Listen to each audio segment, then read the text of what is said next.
I thought that this would be a really good inaugural experience to understand AI and various topics of e-discovery and other similar like-minded folks to sort of get a landscape of how to navigate this profession.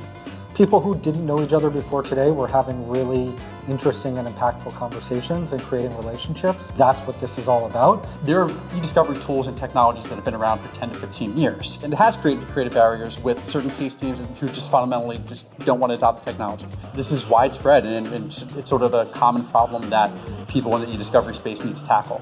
Corporations are starting to understand that to control costs, they're going to have to potentially push historically conservative law firms into taking advantage of the technology. We can build it based on our customer feedback because we have the services organization that allows us to hear that feedback in real time. There's no go-betweens, and we will be able to action on that in a way that other organizations find more challenging to do. Everything was inspiring. It made me feel like I could continue to grow. The improvement just lies really in what's coming next. So as long as Disco is continuously staying on top of the new technologies, we'll continue to stay on top of those technologies and work together to kind of present that information to our partners and clients.